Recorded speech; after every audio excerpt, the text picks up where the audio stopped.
Kumusta po? Okay lang po. Okay lang. Kayo? Kumusta? Okay lang naman. Magandang gabi sa lahat ng viewers dito. Ilang bis na po kayo sumali dito? First time. First time mo? Nag-download lang. Kaka-download ko lang ng Imo at saka yung Viber. Ayaw kasi ma-download dati kasi yung aming net kasi dito mahirap. Medyo mahirap yung kailangan ng VPN. Matagal na po kayo dyan? 8 years. Medyo. Dati kasi galing ako ng Abu Dhabi.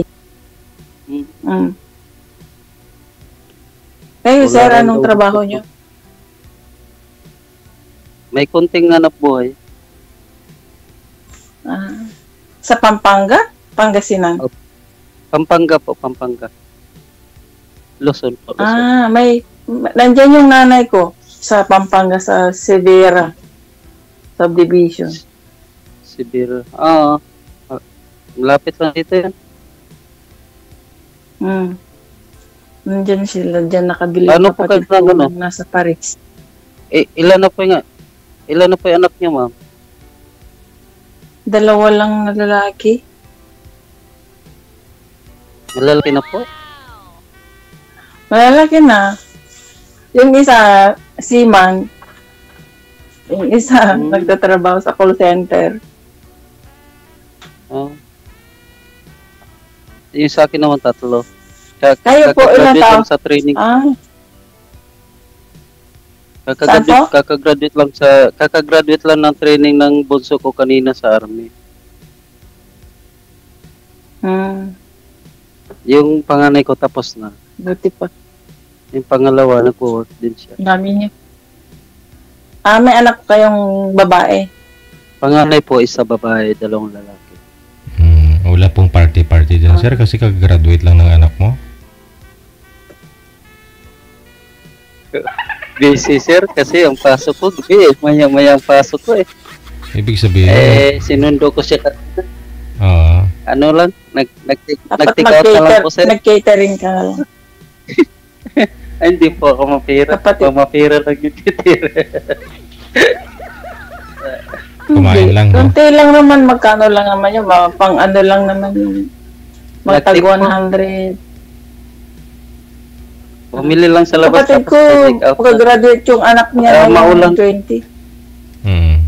Maulan din po kasi dito. Magpatuloy pa naman po sa pag-aaral yun kasi nag-advance lang po siya. Tapos pagka-graduate niya ulit, magpupulis siya. Nag-advance lang. Pwede palang ganun. Pwede po. Ano lang yan. Pinayo lang ng kaibigan ko rin.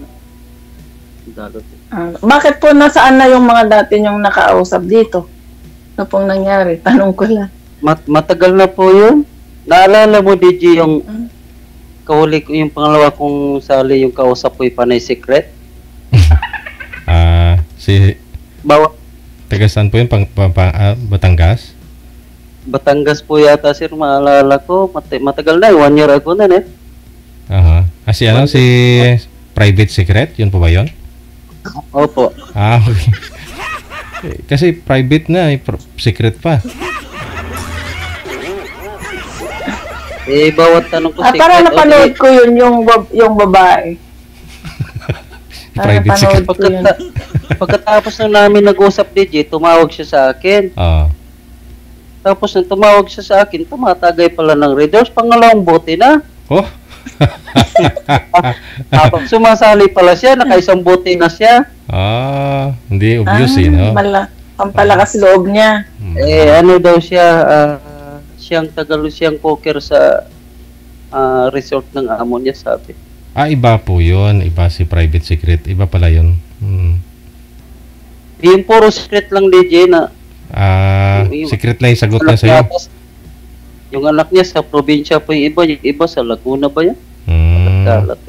Kasi yung Taga Batangas na yun si Private Secret. Ano yun? Dalaga po talaga yun eh. Wala pa yung ano. Ay, hindi na po dalaga yun. Oo. Yung partner po nung pangalawa. Tagal na rin. Yun lang. Isang bis na po kami nag-usap tapos wala na. Pangkalatok po kayo, sir? Hindi. Bisaya po ako. Dayo lang po ako dito. Bisaya. Nakabili lang ako ng saan po? Saan po sa inyo? Anong probinsya? Sa Ilocos Norte po ako. Pero diyan na kami sa sa Pampanga, yung nabili ng kapatid ko kasi diyan sa sa Pampanga diyan na kami. Pero sa Palawan, Puerto Princesa, doon nag-aral yung mga anak ko. Puerto Princesa. Kaya nandoon sila ngayon sa Nasaan po yung mister niyo? Taga doon din yung naging Taga doon din yung asawa ko dati. Sa Puerto Princesa. Nasaan po siya ngayon? Sa Puerto Princesa din. Ilang years na po kayong hiwalay? Tagal na. Nasa 20 years na yon. Hindi na kami nagkita. Pero kasal po kayo? Oo, kasal kami. Ayun lang. Bakit ikaw po, sir? Hindi ka kasal? Widow po ako. Hindi po. Hindi. Widow. Oo. 4 years ago. Ganun. Ano kuya dyan sir? May business kayo? Konti DJ. Mm-mm. Tapos may tama lang. Tapos nagsasidline din ako sa kumpanya. Napupunan ko ng buhay. Ano pong business niyo, sir? Ano lang. Nagsusupply ng konting manok. Manok po. Manok. Kaya yung pasok ko. Dress chicken na lang. Dress chicken na po. Kami nagtatrabaho. Mag-umpisa ng buhay hanggang malinis. Kami lahat. Hanggang deliver. Habang hinintay ko yung oras ng deliver ko, nag-extra ako sa kumpanya habang hindi ka nang pwede mag-deliver. Kung kasi kung anong oras ang gusto pa-deliver ng customer, dapat yun ang oras ng deliver mo. Hindi pwedeng advance. Mas yun tama lang. Pero yung sobrang late din, ayun. Ganun. Kaya puro gabi po yung work ko, magsi-16 years na. Kasi wala namang wala namang po magdidress ng araw, walang nagpapa-harvest ng farm pag-araw. Puro gabi ang harvester. Kaya puro gabi din yung namin. Diba? Ganun.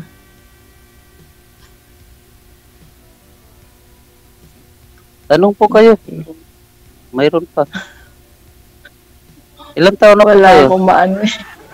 Ilang taon? 53. 53. Oo. Konti na lang.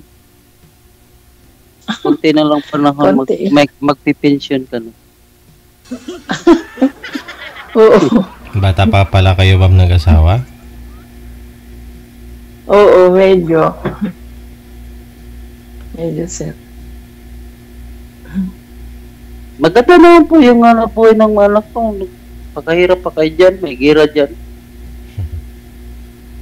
Bago lang naman siya nakaalis nung mag 2 years na. Magbabakasyon na siya ngayong September. Magbabakasyon din yata ako sa December, kami ng kapatid ko.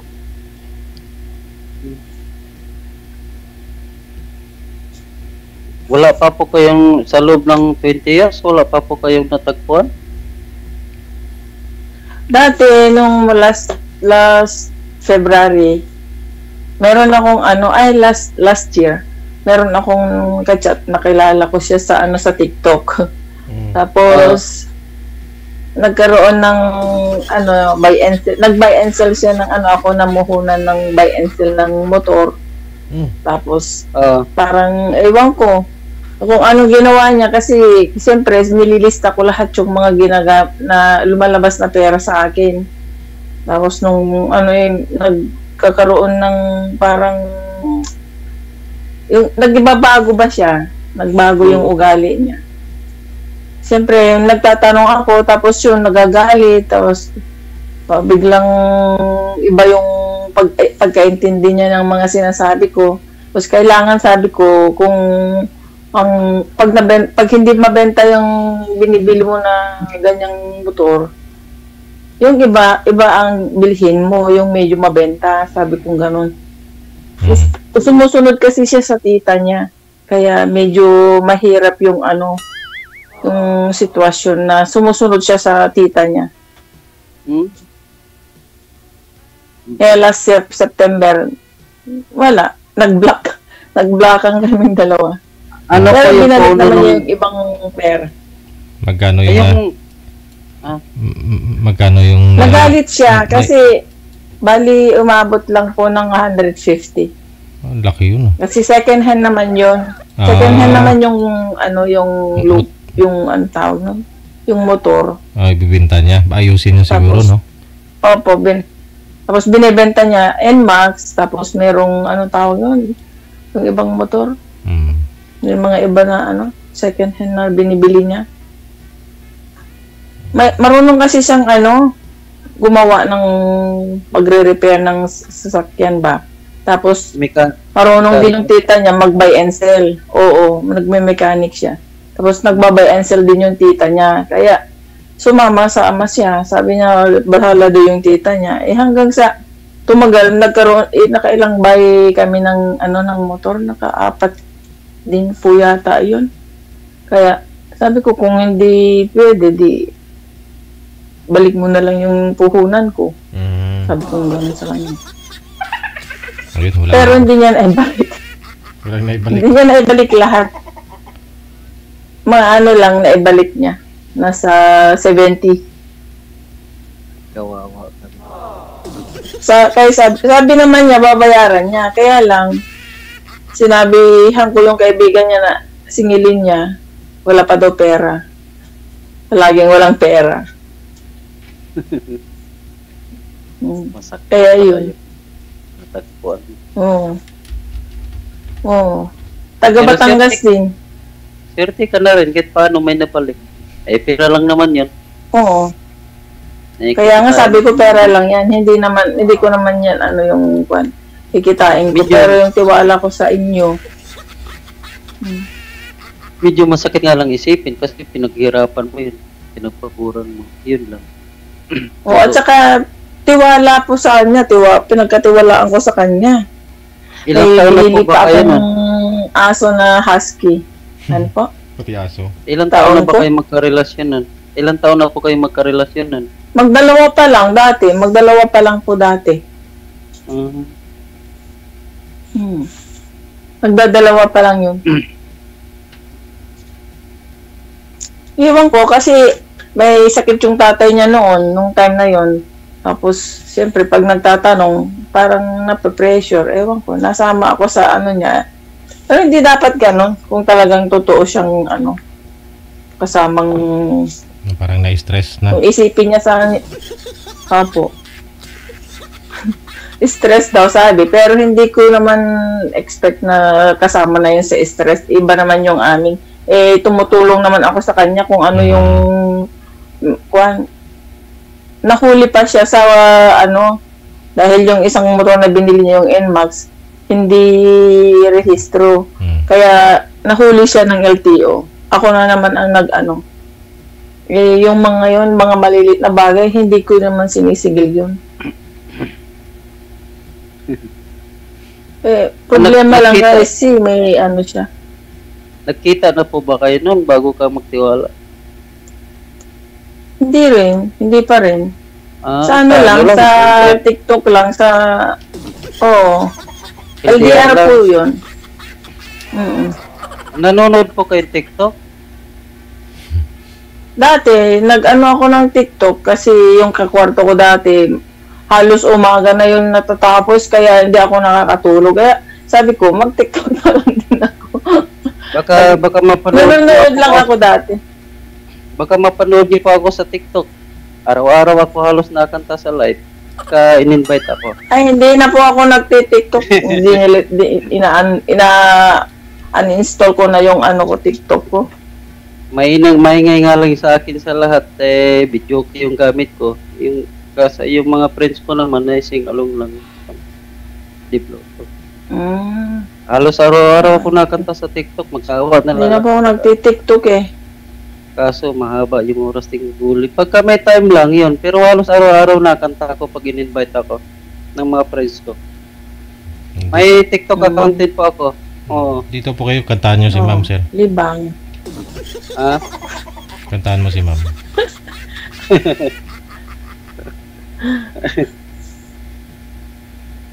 Walang mic, sir. Nandito ako sa pupo ko. Maganda daw dyan sa Pampanga eh. Diyan yung kapatid ko, yung mga anak nag-aaral. Maganda. Pero dito yung kasi- may-ari ng bahay, nasa Paris yung anak niya, dalawang anak niya, lahat sila ng pamilya nasa Paris na sila. Maganda Ang po isang dito kapatid sa ko lang. Pampanga. Kasi kung pag nagutom ka dito, matamad ka na lang. Nandito na kahit anong samot-saring trabaho pwede. Tsaka, accessible lahat yan sa parte ng... Dito, marami kang pwede mapagpilian ng hanap buhay dito. Kung kaya mamasokag ka, marami dito. Sarili pong bahay ninyo yan? Ang daming business eh. Kobo lang po to. Nakabili lang po ako ng malit na lote dito. Lote pala. Sarili po namin, sarili. Plano din namin ng kapatid ko pag uwi ng bibili ng lote. Maliit Ano po na bang tatayuan ng dyan banda. Ay, kung naabutan mo sana isang lote ko, sa'yo ko na bininta. Magkano po ang dyan, ang per square meter? Yung dito, kasi titulado po ito, kailan ko lang nakuha yung pinatransfer ng may-ari sa akin yung titulo nung nakarang buwan lang. Kasi matanda na may-ari, gusto niya ba ay patransfer na sa amin lang.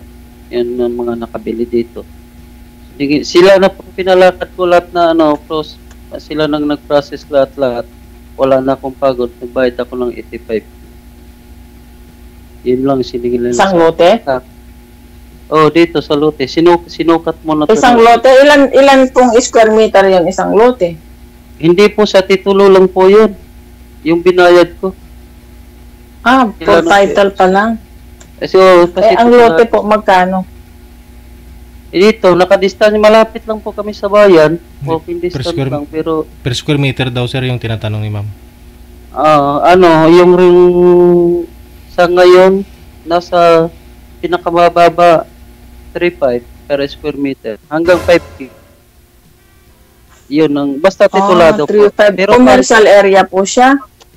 Commercial po, tabi ng daan. Pero yung mga walang titulo dito, ang presyo nila 2.5 hanggang 2,000 makakatawad. Yung mga no title yun. Yun, ganun. Ano po ang hawak mo doon sa walang title?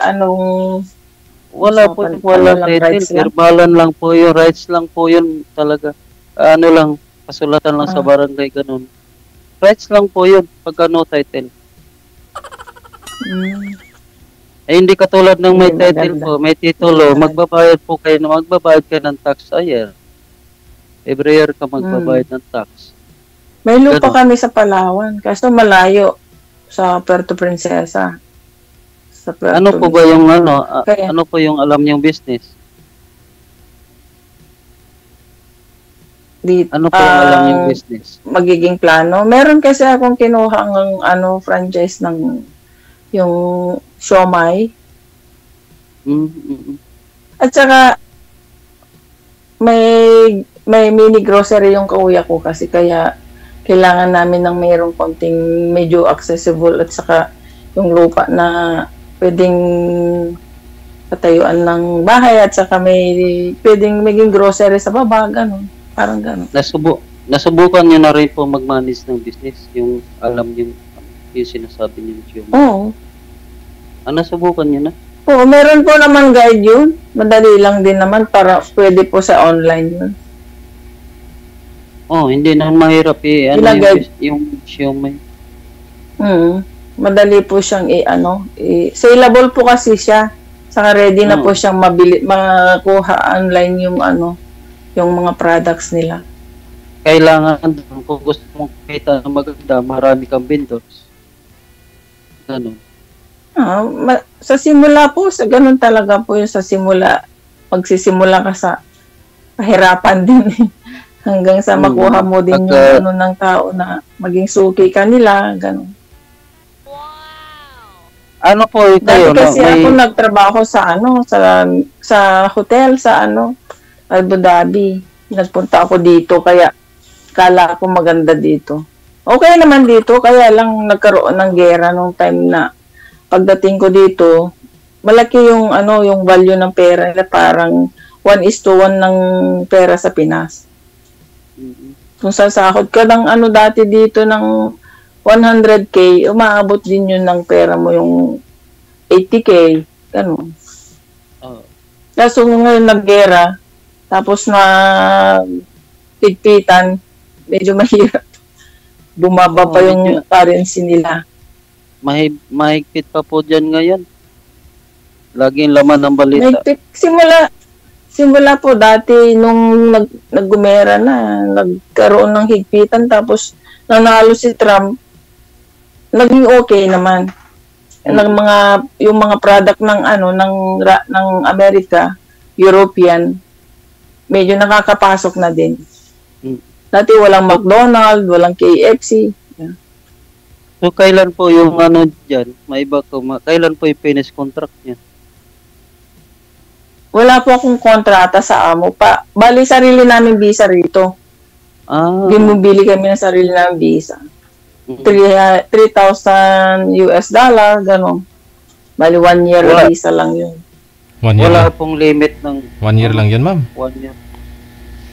1 year lang, sir. Yun, kasi mahal na ngayon. Dati 2005 yung kuha ko. Kaya ang plano namin ng kapatid ko, uwi na lang ako sa December, tapos apply na lang ng Europe daw sa kanila, sa nila. Sa in-applyan nila sa puntang Paris. Mas okay doon. Mas okay doon kasi dito walang mga benefits yung mga katulong dito. Hindi katulad sa Europe, maraming benefits, mga healthcare, ganun. Diyan na po kayo abuti ng senior citizen yan kasi mahilig kayo sa abroad. Pero maganda okay lang. Income. At least may benefits ka naman. Kaya kaysa naman sa Pilipinas na tumanda ka na nga sa Pinas, wala ka namang makukuhang mga benefits, may SS ka, pahirapan din makuha. Magkano lang, 2,000, 1,000. Kami yung asawa ko, yung ex-husband ko, nagtrabaho sa refinery oil yun dati sa Kuwait at saka Singapore. Engineer kasi yun, mechanical engineer siya. Magkano lang nakukuha niya ngayon na mga per month yata, 2,000 lang yata yun, 2,500 gano'n. Kulang pa sa kuryente, tubig, ilaw, pagkain. Kaya medyo mahirap.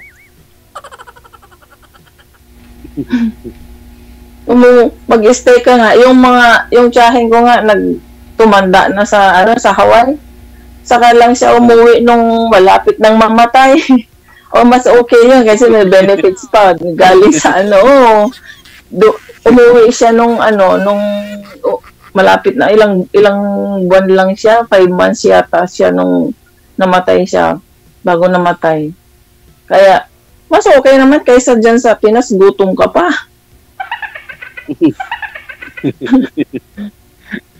May benefits pa. Kahit sa naman po, magugutom ka talaga pagka hindi ka kumakayod. Kahit kumayod ka, kulang pa. May mga anak ka, may mga kailangan mo kumayod talaga. Importante kasi masuportahan. Kahit sa ibang bansa, pag hindi ka kumayod dyan, talaga magugutom ka. Yung kayod po, natural lang yun para mabuhay ka. Kahit saan ka mapunta. Kahit sino, ganun. Oo, pero ang lang dito, advantage lang ng abroad. mas malaki ang kita Sige. kaysa sa Pinas. So, ano pong plano ninyo pag sakali? Kaysa sa- Ma'am, uwi na po kayo dito. Mag-asawa ka na po ba? Kung meron, Ayun.